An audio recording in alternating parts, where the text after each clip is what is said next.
فتنہ دجال سے حفاظت کیسے، یا فتنہ دجال سے بچنے کا نسخہ، فتنہ دجال سے بچنے کے طریقے، یہی بتایا گیا نا ان میں.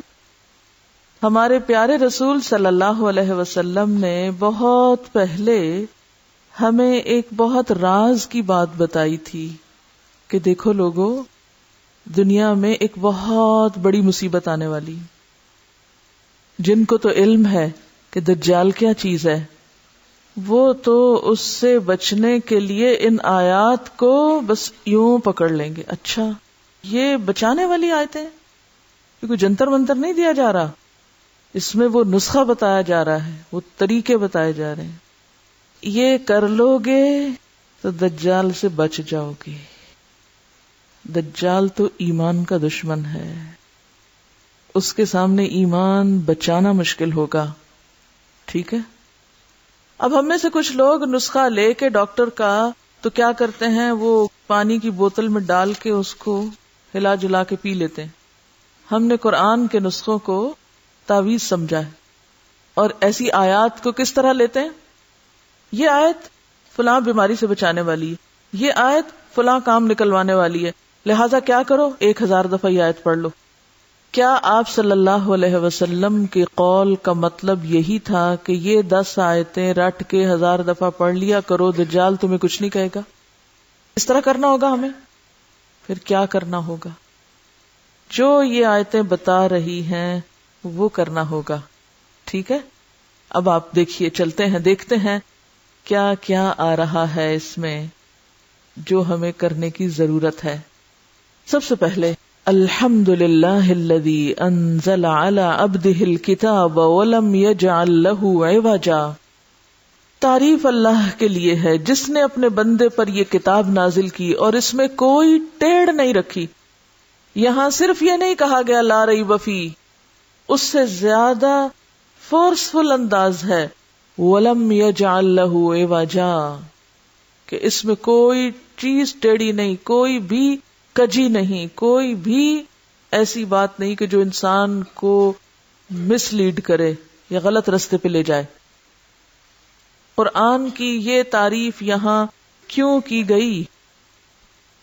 تاکہ اس کو مضبوط تھام لیا جائے، اس پر پورا یقین کر لیا جائے، اس پر پوری طرح اطمینان رکھا جائے کہ فتنوں سے نجات کا راستہ اسی کے اندر ہے.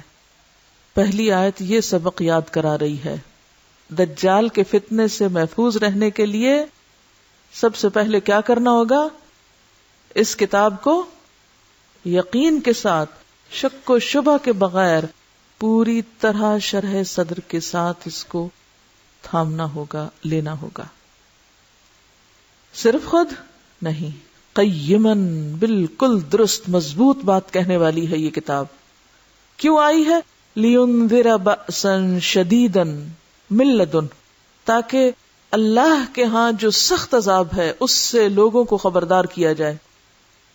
پھر کیا کرنا ہوگا اس کتاب کے ساتھ؟ یہ کتاب کیوں آئی ہے؟ یہ کیوں درست ہے؟ یہ کیوں کجی سے پاک ہے؟ تاکہ کیا کیا جائے؟ لوگوں کو خبردار کیا جائے. کس سے؟ شدید عذاب سے. کہاں ہے وہ عذاب؟ اللہ کے پاس.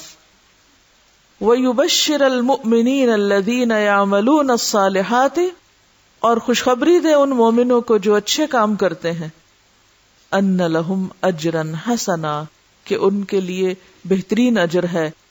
کہاں؟ اللہ کے پاس.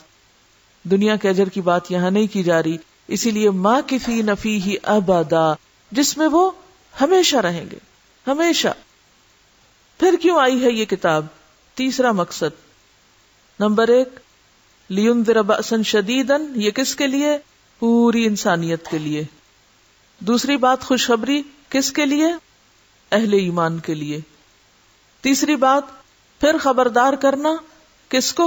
وَيُنذِرَ الَّذِينَ قَالُوا اتَّخَذَ اللَّهُ وَلَدًا، خبردار کرے ان لوگوں کو جنہوں نے کہا کہ اللہ نے ایک بیٹا بنا لیا ہے. اس وقت آپ دیکھیے کہ دنیا میں جتنے فتنے برپا ہو رہے ہیں بڑے بڑے، ان کے پیچھے کن دو مذاہب کی باہم چپکلش ہے، کن دو مذاہب کا باہم ٹکراؤ ہے.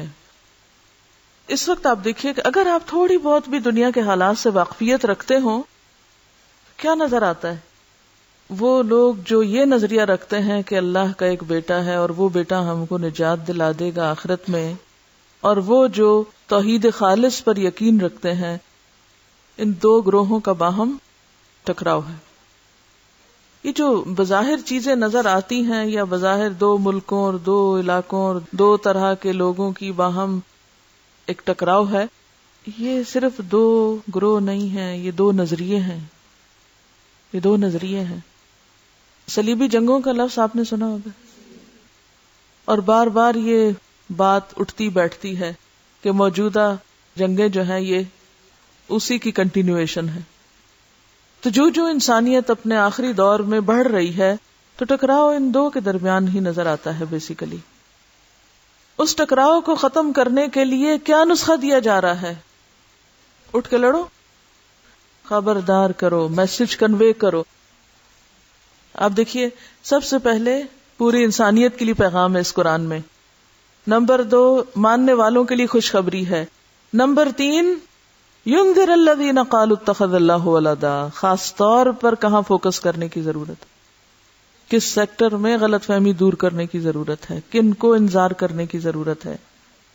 جو یہ سمجھتے ہیں کہ اللہ نے بیٹا بنا رکھا ہے، نعوذ باللہ. ما لهم به من علم.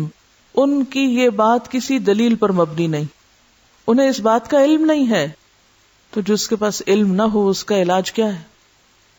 کو بتایا جائے دلائل کے ساتھ. اور ان میں جو انصاف پسند لوگ ہیں ان کے سامنے جب علم آتا ہے تو وہ کیا کر رہے ہیں؟ مان بھی رہے ہیں، قبول بھی کر رہے ہیں. وَلَا لِآبَائِهِمْ. وہ اندھا دھند آبا و اجداد کی پیروی میں یہ عقیدہ رکھے ہوئے ہیں، حالانکہ ان کے آبا و اجداد کے پاس بھی علم نہیں تھا. بہت سے لوگ آبا و اجداد کی تقلید کیوں کرتے ہیں، ان کی پیروی کیوں کرتے ہیں؟ کیا سوچ کے؟ وہ بڑے تھے، بزرگ تھے. تو کسی کا بڑا ہونا اس کی پیروی کرنے کے لیے کافی نہیں جب تک کہ اس کے پاس کیا نہ ہو، علم نہ ہو. کیا یہ اہل کتاب نہیں تھے پھر بھی علم نہیں تھا؟ یہ تو اہل کتاب تھے، پھر کیوں علم نہیں تھا؟ اللہ تعالیٰ فرماتے ہیں ان کے پاس علم نہیں، اس لیے یہ نظریہ رکھے ہوئے ہیں. اتنی بات سمجھ آ گئی؟ کہاں لکھا ما لہم بہ من علم ولا لآبائہم. دوسری طرف قرآن ان کو اہل کتاب کہتا ہے نا، پیپل آف دا بک، کتاب والے ہیں. کتاب بھی ہے، پڑھے لکھے بھی ہیں، پھر بھی علم نہیں. وہ کیوں؟ بنیادی طور پر جو بگاڑ ان کے اندر آیا ہے وہ ان کی ناسمجھی کی وجہ سے آیا ہے. بعض اوقات لوگوں کے پاس علم ہوتا ہے لیکن پھر بھی وہ ناسمجھ ہوتے ہیں نا. اچھا یہ کیا چیز ہوتی ہے؟ یہ کیا چیز ہوتی ہے کہ دلائل ہوتے بھی ہیں، علم ہوتا بھی ہے، پھر بھی لا علم ہوتے ہیں، پڑھ کے بھی ان پڑھ ہوتے ہیں، سمجھ کر بھی نہ سمجھ ہوتے ہیں، جان کر بھی انجان ہوتے ہیں. اصل میں ہوتا پتہ کیا ہے؟ انسان جس گھر میں پیدا ہو جاتا ہے نا، ہم سب کا یہی حال ہے، جہاں ہم پیدا ہو گئے، جس ماحول میں آنکھ کھولی، جس طرح اور لوگ سوچتے ہیں، جیسے اور لوگ چیزوں کو دیکھتے ہیں، ہم بھی کیا کرتے ہیں؟ چیزوں کو اسی نظر سے دیکھنے لگتے. عموماً خاندانوں میں جو عداوتیں، نفرتیں، دشمنیاں وغیرہ ہوتی ہیں تو اس کی کیا وجہ ہوتی ہے؟ ماں باپ دل میں ڈال دیتے ہیں یہ تمہاری پھوپھی نہیں اچھی، وہ تمہاری خالہ نہیں اچھی، وہ فلانا ایسا. بچے سوچتے ہیں؟ نہیں سوچتے. وہ کس کو لے لیتے؟ وہ اسی کو لے لیتے. اچھا جب بڑے ہوتے ہیں اب لاکھ سمجھاؤ وہ اچھی ہیں، وہ کیا کریں گے؟ نہیں وہ نہیں اچھی، میری اماں نے بتایا تھا وہ نہیں اچھی. اور پھر ان کے اوپر ایسا خول چڑھ جاتا ہے کہ جس کی وجہ سے وہ تعصب کا شکار ہو جاتے ہیں. تو جس شخص کے اندر تعصب ہوتا ہے وہی ایسا شخص ہوتا ہے جو پڑھ کے بھی نہ پڑھے، جو جاننے کے باوجود بھی نہ جانے. آپ صلی اللہ علیہ وسلم کا انکار اور آپ کی تعلیمات کا انکار کیا اس بنا پر تھا کہ ان کو پتہ نہیں تھا؟ قرآن کہتا ہے یعرفونہ کما یعرفون ابناءہم، پہچان ہے لیکن تعصب ہے. تو اللہ تعالیٰ کیا فرما رہے ہیں کہ ان کے علماء تو تعصب کا شکار ہے اور عوام بیچارے ومنہم امیون لا یعلمون الکتاب، ان کے پاس واقعی علم نہیں. تو میجورٹی بغیر علم کے صرف آباء و اجداد کی، بڑوں کی، علماء کی، اکابر کی تقلید میں اندھی چلی جاتی. یہ ہر جگہ ہوتا ہے، یہ صرف وہاں نہیں، ہمارے ہاں بھی یہی کچھ ہے. وہ کہتے ہیں ہمارے ماں باپ کو سمجھ نہیں تھی، ہمارے بزرگوں کو سمجھ نہیں تھی، ہمارے علماء کو سمجھ نہیں تھی. ان باتوں کا سہارا لے کر عموماً انسان حق سے ہٹ جاتا ہے، صحیح رستہ چھوڑ دیتا ہے. بہرحال اللہ تعالیٰ فرما رہے ہیں ما لہم بہ من علم ولا لآبائہم، یہ اور ان کے آباء و اجداد علم پر مبنی بات نہیں کر رہے، محض خواہشات پر مبنی، تعصبات پر مبنی بات کیے چلے جا رہے ہیں. اور ان تعصبات کو کیا چیز توڑ سکتی ہے؟ آخرت کا خوف. اسی لیے قرآن کس لیے آیا ہے کہ وہ کیا کرے؟ لِيُنذِرَ بَأْسًا شَدِيدًا. صرف آخرت کا خوف ایسی چیز ہے جو انسان کے تعصب کو توڑ پھوڑ کے رکھ دیتا ہے. صرف آخرت کا عذاب اور آخرت کا حساب اور انجام ایسی چیز ہے جو انسانوں کو خواہشات سے باہر نکالتا ہے، غفلت سے باہر نکالتا ہے. کبرت کلمۃ تخرج من افواہہم، آنکھیں بند کر کے جو بول بولے چلے جا رہے ہیں، یہ کوئی معمولی بات نہیں، بہت بڑی بات ہے. ان یقولون الا کذبا، یہ محض جھوٹ بول رہے ہیں. علاج کیا ہے؟ وہ تو جھوٹ بول رہے ہیں، وہ تو جان کے بھی انجان ہیں، وہ تو تعصبات کا شکار ہیں، وہ تو ضد برائے ضد میں مبتلا ہیں. کرنا کیا ہے؟ حل کیا ہے؟ اب حل بتایا جا رہا ہے. فَلَعَلَّكَ بَاخِعٌ نَفْسَكَ عَلَىٰ آثَارِهِمْ إِن لَّمْ يُؤْمِنُوا بِهَٰذَا الْحَدِيثِ أَسَفًا. اس درجے پہ آ کے پیغام پہنچانا، یہ ہے کرنے کا کام، یہ ہے دجال کے فتنوں سے بچنے کا نسخہ، یہ ہے حل. فَلَعَلَّكَ بَاخِعٌ نَفْسَكَ عَلَىٰ آثَارِهِمْ، جب تک پیغام پہنچانے والے کے اندر اتنی شدید تڑپ اور اتنی خیر خواہی اور اس درجے کی تکلیف نہیں اٹھتی کہ لوگ عذاب کا شکار ہو جائیں گے، لوگ بھٹک رہے ہیں، لوگ مصیبت میں پڑ رہے ہیں، مجھے اپنی ذمہ داری ادا کرنی ہے، جب تک یہ درد نہیں آئے گا لوگوں کے لیے، اس قرآن کی تعلیم عام نہیں ہو سکتی. یہ کتاب دنیا کے ہر بندے کے ہاتھ تک نہیں پہنچ سکتی، ان کے کانوں تک نہیں پہنچ سکتی. اللہ کے رسول صلی اللہ علیہ وسلم نے اس درجے پہ آ کے کام کیا تھا جب دین پھیلا تھا.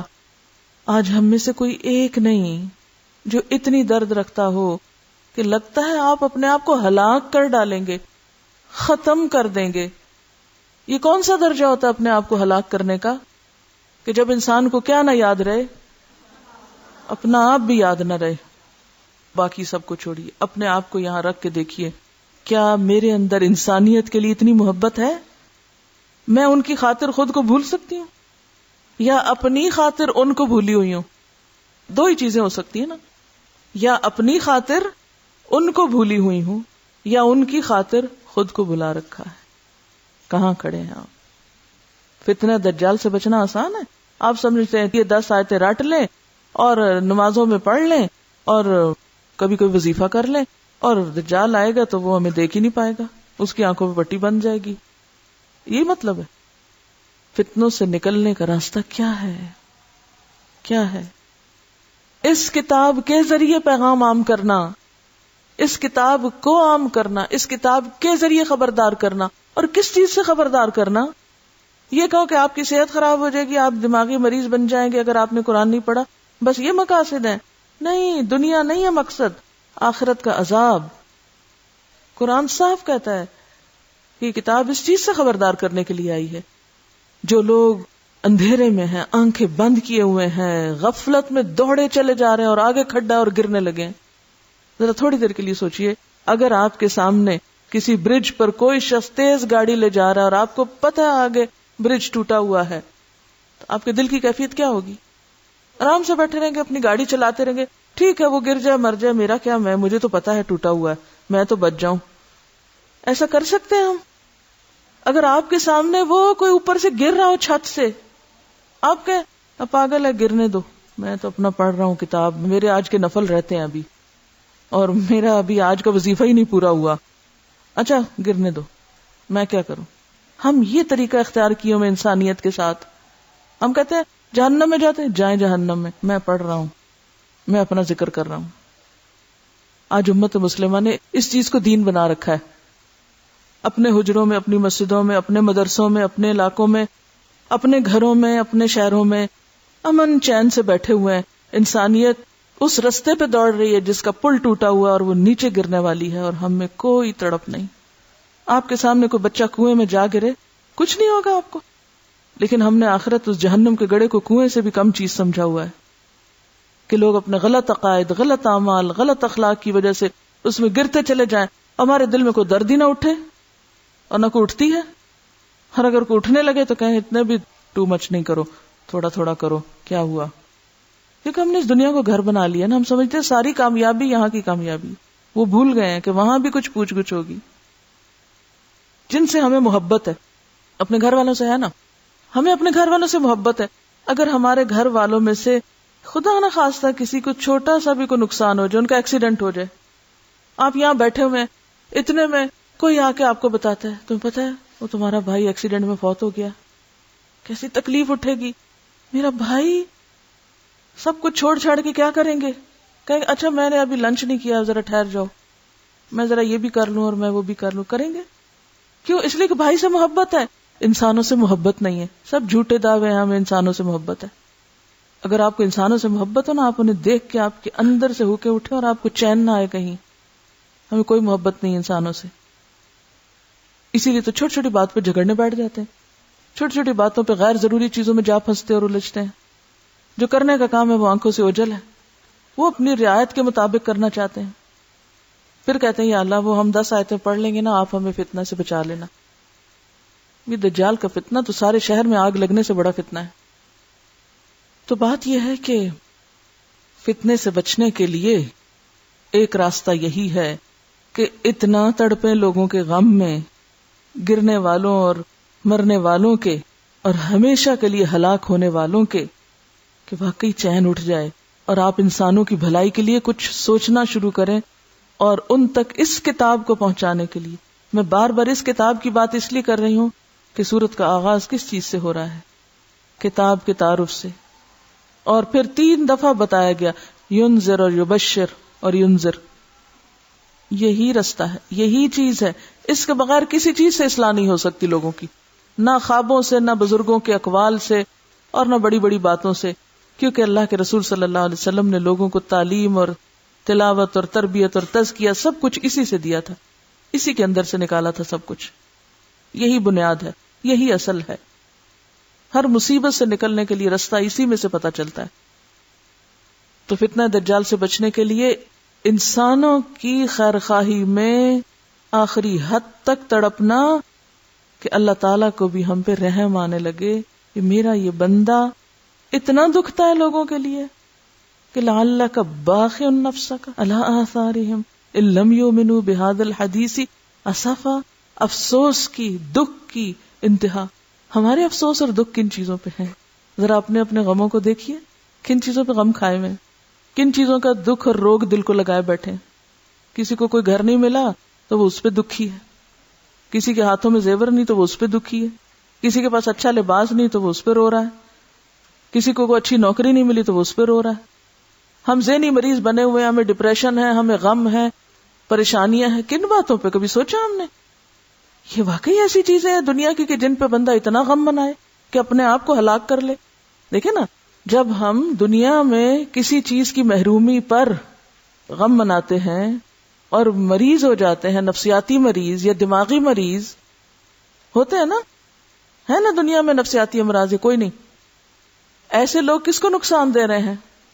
اللہ کا باخع النفس کا، لیکن کس پر؟ اپنی ہی ذات پر، اپنی ہی زندگی میں کسی محرومی پر. کیا کر کر کے؟ اسفا، افسوس کر کر کے. غم سبب ہے نا سب چیزوں کے پیچھے. کچھ چھٹ گیا ہاتھ سے، غم لگ گیا، وہ غم اتنا لگ گیا کہ نفسیاتی مریض بن گئے. اگر نفسیاتی مریض بن گئے تو کیا ہوا؟ خود کو ہلاک کرنے لگ گئے. کوئی اپنا ہوش نہیں، نہ کھانے کا ہوش ہے، نہ پینے کا، نہ کسی اور چیز کا. ایکسٹریم کیسز بھی ہیں اور نارمل اور اس سے نیچے. بہت سارے لوگ ہوں گے آپ میں سے جو یہ سوچتے ہوں گے کہ ہمیں ذہنی سکون نہیں، ہمیں دماغی سکون نہیں، ہمیں چین نہیں، ہمارے دل میں کوئی پریشانی ہے، کوئی بے چینی ہے، کوئی بے قراری ہے. کبھی پوچھے خود سے کس چیز کی؟ کیا کھو دیا آپ نے جو آپ اتنے بے قرار ہیں؟ آپ کو پتہ ہی نہیں کہ بے قرار ہونے کی چیز کیا ہے. آپ تو اپنے آپ کو اسوہ رسول کا متبع اور پیروکار سمجھتے ہیں کہ وہ آپ کے آئیڈیل ہیں. آپ کو ان سے اتنی محبت ہے، آپ ان کے غم میں آنسو بہاتے ہیں، مگر ان کی ایک صفت بھی نہیں لی کہ انسانیت کی محبت میں کوئی غمگین اور دکھی ہو جائے. کوئی ایک نفسیاتی مریض مجھے دکھائیں جو یہ کہتا ہو کہ میں اتنا پریشان ہوں کہ لوگوں کی آخرت کا کیا بنے گا، اور وہ اس میں نفسیاتی مریض ہو جائے. ہم سب خود اپنی ذات اور اپنے مفادات کے نقصان میں ضرور نفسیاتی مریض ہیں. بہرحال فَلَعَلَّكَ بَاخِعٌ نَفْسَكَ عَلَىٰ آثَارِهِمْ إِن لَّمْ يُؤْمِنُوا بِهَٰذَا الْحَدِيثِ أَسَفًا. ہم میں سے کتنے لوگوں نے نصارہ کو، کرسچنز کو، یہود کو، دیگر ادیان کے لوگوں کو تڑپ کر ان کی ہمدردی میں انہیں اللہ کا پیغام پہنچایا ہو. ہم نے تو صرف نفرت کرنا سیکھا ہے. کیا کبھی دین نفرت سے بھی پھیلا؟ کیا نبی صلی اللہ علیہ وسلم نے اپنے دشمنوں سے نفرت کی تھی؟ نیور. وہ تو طائف میں پتھر مارنے والوں کے بھی جواب میں جب جبریل آئے اللہ کے حکم سے، اذن سے کہ محمد اگر آپ چاہتے ہیں تو ان سب کو اڑا کے رکھ دیتے ہیں.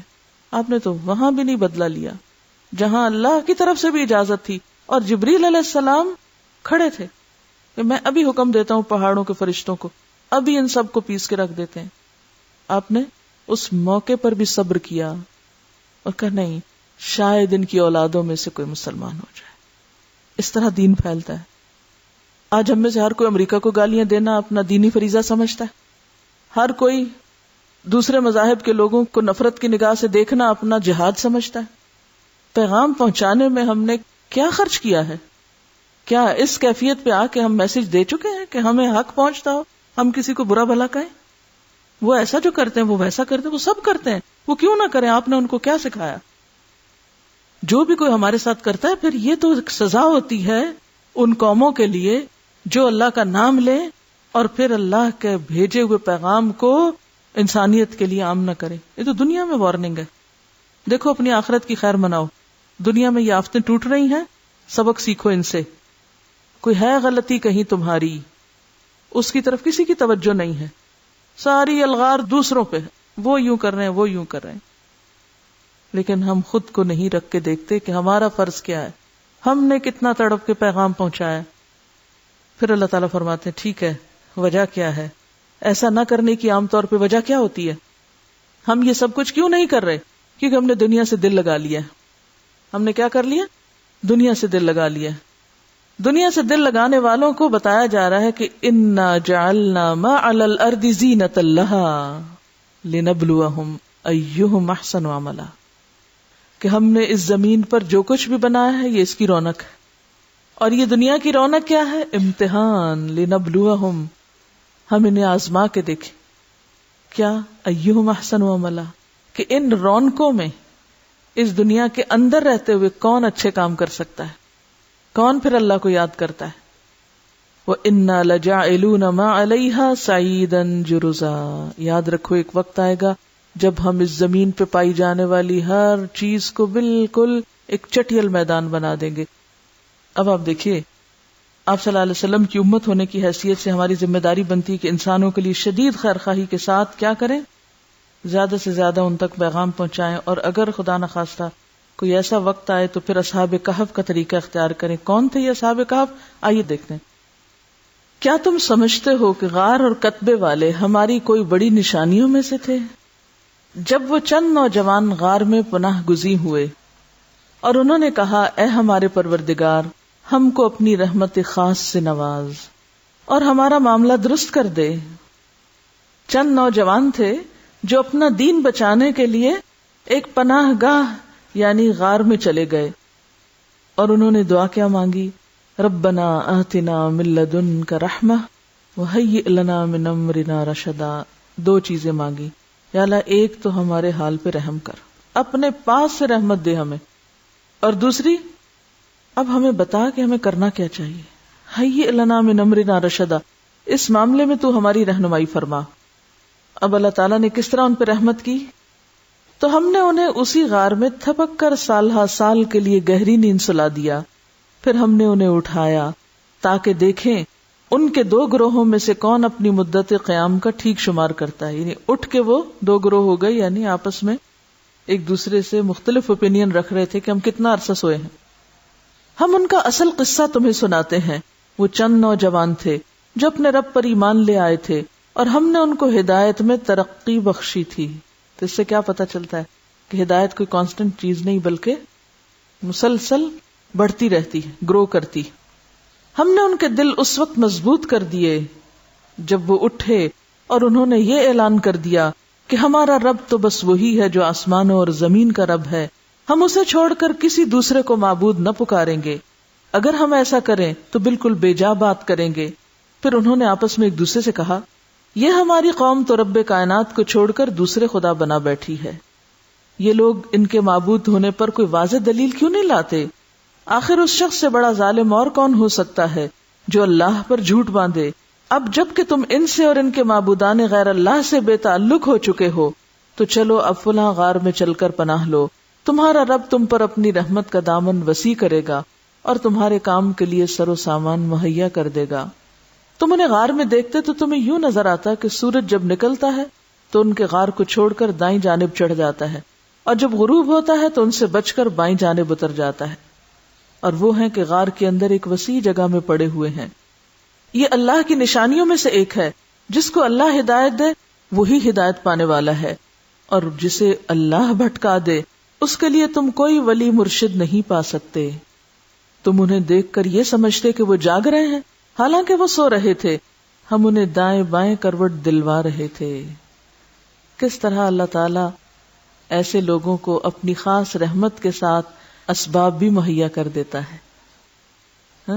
آپ سوچئے کہ ہمارے اندر اس درجے کا توکل اور یقین نہیں، عزم نہیں، لہذا مدد بھی کتنی آتی ہے، پھر اسباب بھی کتنے ملتے ہیں جتنا ہمارا ظرف ہوتا ہے.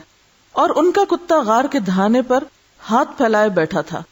اگر تم کہیں جھانک کر انہیں دیکھتے تو الٹے پاؤں بھاگ کھڑے ہوتے اور تم پر ان کے نظارے سے دہشت بیٹھ جاتی. یہ سارا سین ایک خاص طرح کا اللہ تعالیٰ نے بنا دیا تاکہ کوئی ان پر اٹیک نہ کرے، کوئی انہیں ڈسٹرب نہ کرے، ان کی نیند خراب نہ کرے. اور اسی عجیب کرشمے سے ہم نے انہیں اٹھا بٹھایا، جیسے سلایا تھا ویسے ہی اٹھا دیا تاکہ آپس میں پوچھ گچھ کریں. ان میں سے ایک نے پوچھا، کہو کتنی دیر اس حال میں رہے؟ دوسروں نے کہا شاید دن بھر یا اس سے کچھ کم رہے ہوں گے. پھر وہ بولے، اللہ ہی بہتر جانتا ہے کہ ہمارا کتنا وقت اس حال میں گزرا. چلو اب اپنے میں سے کسی کو چاندی کا یہ سکہ دے کر شہر بھیجیں اور وہ دیکھے کہ سب سے اچھا کھانا کہاں ملتا ہے، وہاں سے وہ کچھ کھانے کے لیے لائے. اور چاہیے کہ ذرا ہوشیاری سے کام لے، ایسا نہ ہو کہ وہ کسی کو ہمارے یہاں ہونے سے خبردار کر بیٹھے. اب یہ باہر کے حالات سے بالکل بے خبر اپنے سمجھ کے مطابق تدبیریں کریں. ہمارا حال بھی تو یہ ہوتا ہے نا، ہمیں نہیں پتا تھا کہ پوری دنیا کی سچویشن اور حالت کیا ہے. ہم اپنی سوچ اور اپنے ظرف اور اپنے حساب سے اپنی تدبیریں کرتے رہتے ہیں، لیکن جب اللہ کی مدد آتی ہے تو پھر یہ بھی سیدھی ہو جاتی ہیں. اگر کہیں ان لوگوں کا ہاتھ ہم پر پڑ گیا تو بس سنسار ہی کر ڈالیں گے، یا پھر زبردستی ہمیں اپنی ملت میں واپس لے جائیں گے، اور ایسا ہوا تو ہم کبھی فلاح نہ پا سکیں گے. اس طرح ہم نے اہل شہر کو ان کے حال پہ مطلع کیا تاکہ لوگ جان لیں کہ اللہ کا وعدہ سچا ہے اور یہ کہ قیامت کی گھڑی بے شک آ کر رہے گی. مگر ذرا خیال کرو کہ جب سوچنے کی اصل بات یہ تھی، اس وقت وہ آپس میں اس بات پہ جھگڑ رہے تھے کہ ان اصحاب کہف کے ساتھ کیا کیا جائے. کچھ لوگوں نے کہا ان پر ایک دیوار چن دو، ان کا رب بھی ان کے معاملے کو بہتر جانتا ہے.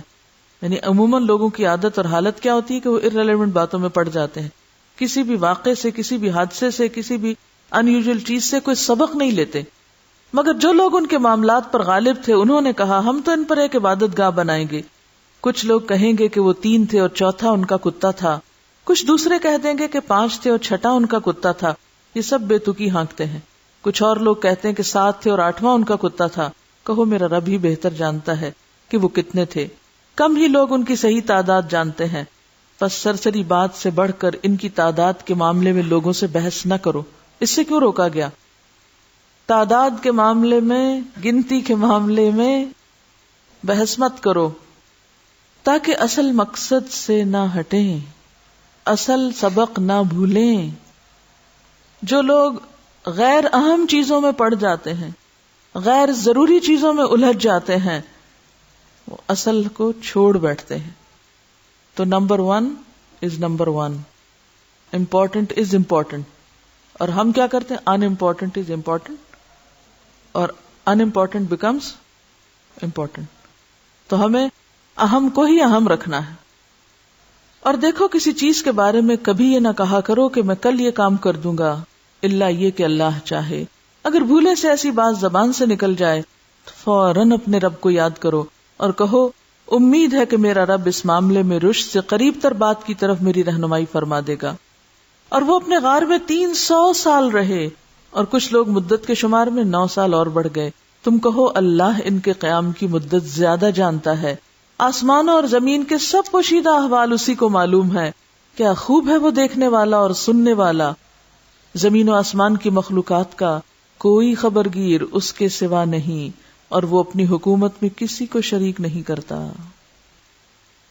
تو اس سے کیا پتہ چلتا ہے کہ اللہ کی قدرتیں اور اللہ کی مصلحتیں مختلف طریقے پر کام کرتی ہیں جو ہمارے پیمانوں سے الگ ہوتی ہیں. ہمیں ضرورت کس بات کی، کیا کرنے کی؟ جب کہیں غار میں چھپنا ہو یا گوشہ نشینی اختیار کرنی ہو تو اس وقت انسان کا ایٹیٹیوڈ کیا ہونا چاہیے؟ جب پورا ماحول مخالف ہو جائے پھر کیا کرنا چاہیے انسان کو؟ اللہ سے دعا کر کے نئے اور بہتر راستے کی تلاش کرنی چاہیے.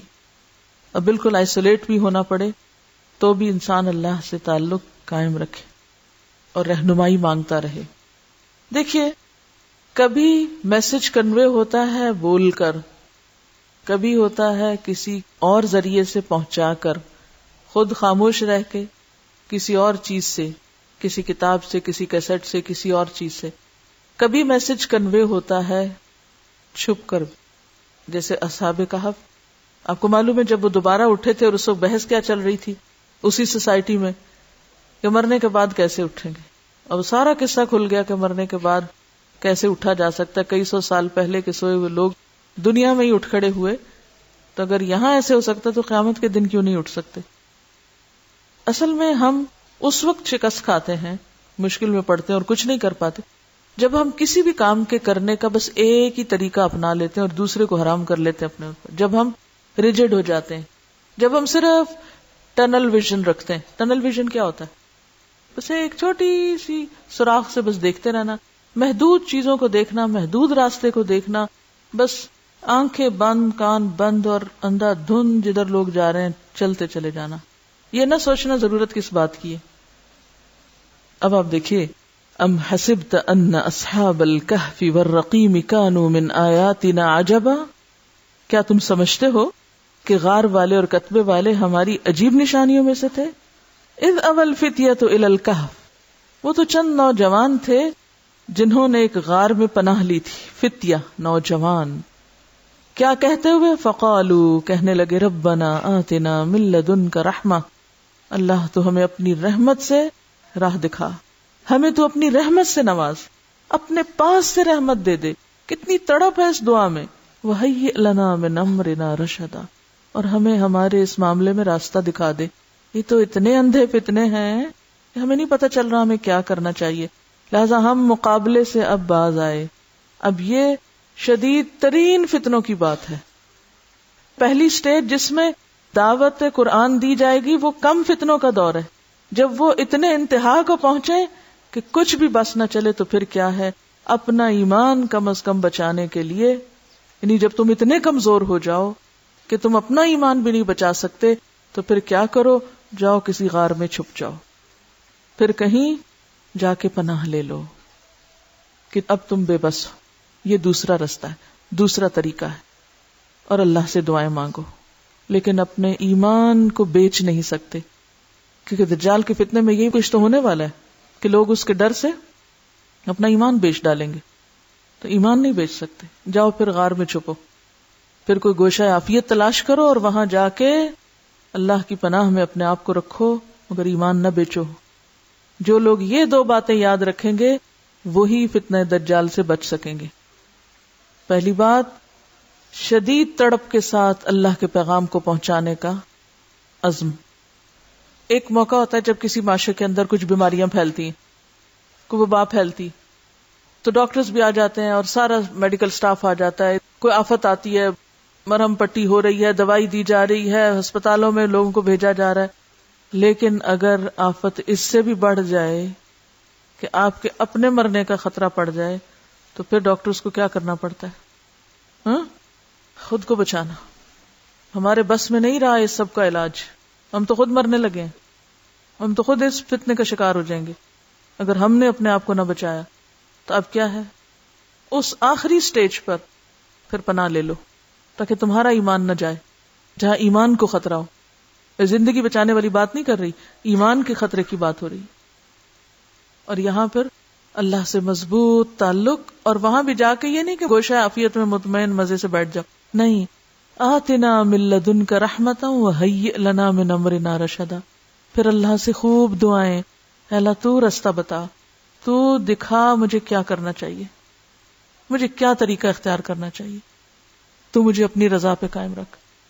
اور پھر آپ دیکھیں گے کہ کس طرح اللہ تعالیٰ ان کمزور بچوں کی مدد فرماتا ہے، کس طرح ان کو ایک نشانی بنا دیتا ہے، کس طرح وہ اس فتنے سے بچتے ہیں. اس کے بعد اگلا واقعہ اگر آپ دیکھیں، وَاضْرِبْ لَهُم مَثَلَ الرَّجُلَيْنِ جَعَلْنَا لِأَحَدِهِمَا جَنَّتَيْنِ مِنْ أَعْنَابٍ وَحَفَفْنَاهُمَا بِنَخْلٍ وَجَعَلْنَا بَيْنَهُمَا زَرْعًا. اس دوسرے واقعے میں کیا ہے کہ ایک شخص اپنے مال و دولت پہ بھروسہ کر کے آخرت کو بھول جاتا ہے، وہ دنیا کے فتنے کا شکار ہوتا ہے. تو دجال کے فتنے کے علاوہ بہت بڑا فتنہ جس میں آج کے مسلمان گھرے ہوئے ہیں وہ کیا ہے؟ دولت کا فتنہ، مال کا فتنہ.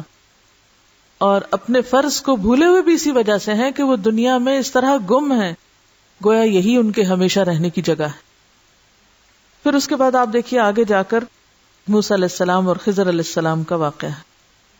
اس میں بہت سارے سبق ہیں، اور اس میں سب سے پہلا سبق یہی ہے کہ کوئی شخص علم کے کسی بھی مقام پر ہو، حتیٰ کہ اللہ کا نبی بھی ہو، تو اس کے ذہن میں یہ خیال نہیں آنا چاہیے کہ میں سب کچھ جانتا ہوں یا مجھ سے زیادہ کوئی جاننے والا نہیں. پھر آخری واقعہ سورت کا ذوالقرنین کا واقعہ ہے.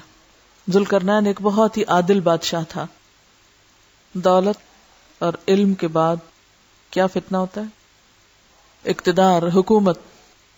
ٹھیک ہے، اقتدار اور حکومت. لیکن ایسے لوگوں کے لیے اقتدار اور حکومت فتنہ نہیں ہوتی جن کے اندر خدا ترسی ہوتی ہے. تو اخسرین اعمالہ کون ہے؟ جو خدا کو بھول کر دنیا میں جابر بنے ہوئے ہیں، ظالم بنے ہوئے ہیں. یعنی یہ سارے واقعات دراصل کس بات کی بہترین وضاحت کرتے ہیں؟ هل ننبئکم بالاخسرین اعمالا، کہ سب سے زیادہ خسارے میں کون ہے، نقصان کن کا ہے؟ جو اللہ کو بھول کر باغوں کے پیچھے لگے ہوئے ہیں، جو اللہ کو بھول کر حکومت کرتے ہیں، جو اللہ کو بھول کر علم حاصل کرتے ہیں. جب تک ان سب چیزوں کے اندر خدا کی یاد ہو، جب ان سب چیزوں کے پیچھے ایک مقصد ہو اور صبر کے ساتھ یہ سب کچھ حاصل کیا جائے اور حلال طریقوں سے حاصل کیا جائے اور جائز طریقوں سے اور حق کے ساتھ ان چیزوں کا استعمال کیا جائے تو یہ سب کچھ عبادت بن جاتا ہے. علم اور دولت اور مال اور حکومت اور اقتدار اور ٹیکنالوجی، ان ساری چیزوں کے حصول کے باوجود بھی جب دل کے اندر خدا کا خوف ہوتا ہے، آخرت کے حساب اور جواب دہی کا احساس ہوتا ہے، تو ہی انسان مفید ترین کام کرتا ہے. ورنہ ساری ترقیاں انسان کے لیے سوائے خسارے میں اضافے کے کچھ نہیں. یہی سورت کے آغاز میں تھا، لِيُنذِرَ بَأْسًا شَدِيدًا، اور یہی ڈسکرپشن اینڈ میں دی گئی، وَأَرَدْنَا جَهَنَّمَ يَوْمَئِذٍ لِّلْكَافِرِينَ عَرْضًا الَّذِينَ كَانَتْ أَعْيُنُهُمْ فِي غِطَاءٍ عَن ذِكْرِي وَكَانُوا لَا يَسْتَطِيعُونَ سَمْعًا أَفَحَسِبَ الَّذِينَ كَفَرُوا أَن يَتَّخِذُوا عِبَادِي مِن دُونِي أَوْلِيَاءَ إِنَّا أَعْتَدْنَا جَهَنَّمَ لِلْكَافِرِينَ نُزُلًا. بار بار جہنم کا ڈراوا کہ بہت بھیانک چیز ہے. قُلْ هَلْ نُنَبِّئُكُمْ بِالْأَخْسَرِينَ أَعْمَالًا الَّذِينَ ضَلَّ سَعْيُهُمْ فِي الْحَيَاةِ الدُّنْيَا. یہ وہ لوگ ہیں جنہوں نے آخرت کو بھلا کے صرف دنیا کو اپنی منزل بنا لیا. ان کی ساری کوششیں صرف دنیا اورینٹڈ تھی، صرف دنیا ہی کے رخ پہ جا رہی تھی، صرف دنیا سامنے تھی اور آخرت بھولے ہوئے تھے. وَهُمْ يَحْسَبُونَ أَنَّهُمْ يُحْسِنُونَ صُنْعًا، اور اس خوش فہمی میں مبتلا تھے کہ وہ بہت اچھے کام کر رہے ہیں، آگے سے آگے بڑھتے چلے جا رہے ہیں. اولئک الذین کفروا بآیات ربہم ولقائہ فحبطت اعمالہم فلا نقیم لہم یوم القیامۃ وزنا. جو کسی بھی چیز کے فخر، غرور اور تکبر میں مبتلا ہو کر اللہ کی بات کو ہلکا سمجھتا ہے اور اللہ کے دین اور اللہ کے کلام کو چھوٹی چیز سمجھتا ہے، ان کا انجام پھر یہی ہوگا کہ قیامت کے دن ان کے اعمال کا بھی کوئی وزن نہ ہوگا. ذالک جزاؤہم جہنم. کیوں؟ بما کفروا واتخذوا آیاتی ورسلی ہزوا. انسان کس چیز کا مذاق اڑاتا ہے؟ جسے وہ چھوٹا سمجھتا ہے، حقیر سمجھتا ہے. آیات کا مذاق کون اڑاتا ہے؟ جن کے دل میں آیات کی کوئی وقت نہیں. اسی لیے جب لوگوں سے یہ کہا جائے کہ آؤ قرآن پڑھو تو بعض اوقات وہ کس طرح دیکھتے ہیں آپ، ہنس کے، کہ گویا آپ نے ان کو کسی معمولی کام کا بتا دیا. یہ بھی کوئی پڑھنے کی چیز ہے، اس کے لیے بھی کہیں داخلہ لینے کی ضرورت ہے، یہ تو گھر میں بھی پڑھا جا سکتا ہے. کیونکہ اس کی اہمیت پتہ ہی نہیں نا. وہ سمجھتے ہیں یہ کام خود ہی کیے جانے والا ہے، خود ہی کر سکتے ہیں، ہم خود کو علامہ سمجھتے ہیں اس کا. دنیا کی تعلیم لینی ہو تو کالج اور یونیورسٹی جانے کی ضرورت ہے اور کئی سال لگانے کی ضرورت ہے. قرآن کو سیکھنا ہو تو خود ہی کافی ہے ہم. ان الذین آمنوا وعملوا الصالحات کانت لہم جنات الفردوس نزلا، لہم جنات الفردوس نزلا خالدین فیہا لا یبغون عنہا حولا.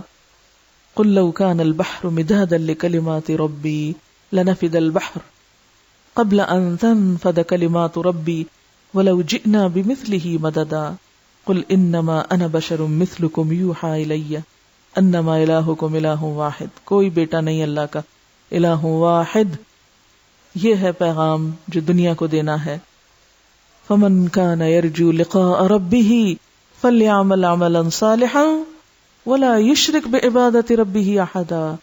اور یہ کام کب ہوگا؟ جب مکمل اخلاص ہوگا، جب سارے اغراض، سارے مقاصد، ساری چیزیں پیچھے چلی جائیں گی اور صرف خالصتاً اللہ کے لیے یہ کام کیا جائے گا. ہمارے کاموں میں برکت کیوں نہیں ہوتی؟ کیوں نہیں پنپتے؟ کیوں نہیں میسج آگے جاتا؟ اس لیے کہ اس کے پیچھے کچھ اور اغراض ہوتی ہیں، کچھ اور مفادات چھپے ہوئے ہوتے ہیں، بیک آف مائنڈ ہوتے ہیں. کچھ لوگ قرآن کس لیے پڑھتے ہیں کہ اس سے ذرا ہماری جان مال میں برکت ہو جائے گی، بیماریوں سے شفا ہو جائے گی. چھوٹے چھوٹے مسئلے ہیں جن کے حل کے لیے ہم نے اس کتاب کو ٹول بنایا ہوا ہے. حالانکہ یہ کتاب اس سے بہت بڑے مسائل کے حل کے لیے آئی ہے، اور سب سے بڑے مسئلے کے حل کے لیے. کون سا سب سے بڑا مسئلہ؟ آخرت کا مسئلہ سب سے بڑا مسئلہ. سورت کے شروع میں کیا بتایا گیا؟ قیما لینذر بأسا شدیدا من لدن. یہ اس کام کے لیے آئی ہے کتاب. ہم نے اس کو وظیفوں کی کتاب بنا لیا، ہم نے اس کو برکت کی کتاب بنا لیا، ہم نے اس کو بیماریوں کے علاج کی کتاب بنا لیا، ہم نے اس کو بس اپنے علمی غرور اور تکبر کے اظہار کا ذریعہ بنا لیا کہ ہم بڑے نیک ہیں اور ہم بڑے قرآن پڑھے ہوئے ہیں، فخر اور غرور کا ذریعہ بنا لیا. تو بات یہ ہے کہ جب تک شرک سے پاک، اور شرک سے مراد یہاں ریاکاری اور دکھاوا اور شہرت کی طلب اور مشہور ہونے کی خواہش اور لوگوں میں ہر دل عزیز ہونے کی جو غرض ہے پیچھے دلوں میں چھپی ہوئی، جب تک وہ نہیں نکلے گی اس وقت تک میسج وہاں تک نہیں جاتے. ورنہ تو کیا ہوگا؟ جب ہمارے مفاد کو زیادہ پہنچے گا ہم کہیں گے ہم چھوڑ رہے ہیں یہ کام. وہ گھر میں بیمار ہو گیا ہم چھوڑ رہے ہیں یہ کام. وہ شادی آ گئی ہم چھوڑ رہے ہیں یہ کام. وہ بچہ پیدا ہو گیا میرا، میں چھوڑ رہی ہوں یہ کام. وہ میرے شوہر کو پسند نہیں، میں چھوڑ رہی ہوں یہ کام. ہر دوسری بات پہ ہم چھوڑ رہے ہیں یہ کام، ہر دوسری بات پہ مقصد بھولا ہوا ہے. ہم کبھی سوچیں کہ اس بڑی مصیبت سے بچنے کے لیے جو کتاب اللہ نے ہمیں اپنی رحمت سے دے دی ہے اس کو ہم ہر دوسری بات پہ چھوڑنے کو تیار ہو جاتے ہیں. کیا اسی لیے کتاب ہے؟ اسی لیے پیغمبر ہے؟ پھر فتنوں سے نکلنے کا راستہ کیا ہو سکتا ہے؟ ہم سب کو غور کرنے کی ضرورت ہے.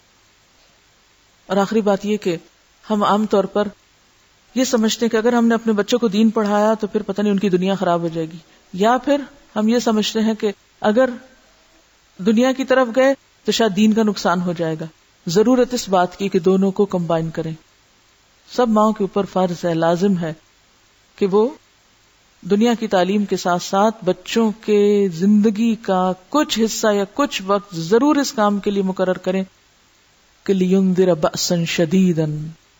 قرآن میں اللہ تعالیٰ کیا فرماتے ہیں؟ یا ایھا الذین آمنوا قوا انفسکم واہلیکم نارا. اے لوگو جو ایمان لائے ہو، اپنے آپ کو اور اپنے گھر والوں کو کس سے بچاؤ؟ آگ سے بچاؤ، آگ سے بچاؤ. یہ ہم سب پر فرض ہے، لازم ہے. کس کو کہا جا رہا ہے؟ یہ کس کو کہا جا رہا ہے؟ کافروں کو کہا جا رہا ہے اپنے آپ کو آگ سے بچاؤ. ایمان والوں سے کہا جا رہا ہے کہ اپنے آپ کو آگ سے بچاؤ، اور صرف اپنے آپ کو نہیں، اپنے بچوں کو بھی بچاؤ. اور یقین کیجئے کہ یہ نہیں ہو سکتا کہ اگر آپ کے بچے قرآن پڑھیں گے یا دین پڑھیں گے تو وہ دنیا میں پیچھے رہ جائیں گے. نہیں رہیں گے، کیونکہ ہم بچوں کو کمپٹیشن پہ رکھتے ہیں. کس کے؟ صرف دنیا کے. وہ فلاں بچہ اس یونیورسٹی میں پہنچ گیا، فلاں بچہ اس مقام پہ پہنچ گیا، میرا بچہ دنیا میں پیچھے رہ گیا، لہٰذا مجھے اسے دنیا میں سب سے آگے لے کے جانا ہے. تھوڑی دیر کے لیے سوچیں کہ اس کی آخرت کے لیے بھی تھوڑا سا وقت اگر آپ قربان کر دیں گے تو جو وہ پیچھے رہے گا اس سے کہیں آگے بھی جا سکتا ہے. لیکن ہم اس قربانی کے لیے تیار نہیں جو تھوڑی سی بھی ہو سکتی ہے.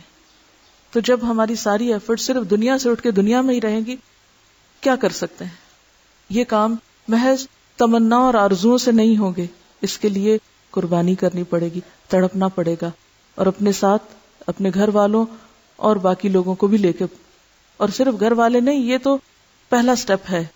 ہمارے لیے تو کیا حکم ہے؟ ساری انسانیت، اور انسانیت میں سے خصوصاً ان لوگوں کو جنہوں نے اس وقت اللہ کا بیٹا بنا رکھا ہے اور اس غلط عقیدے کی بنیاد پر ایک دشمنی پال رکھی ہے ایک سچائی سے. ان کی اصلاح علمی کو دور کیا جائے اور دین کی طرف ان کو لایا جائے. تو بات ہے ترجیح کیا ہے، ہماری پرائرٹی کیا ہے، پریفرنس کیا ہے، ہمارے لیے اہم کیا ہے.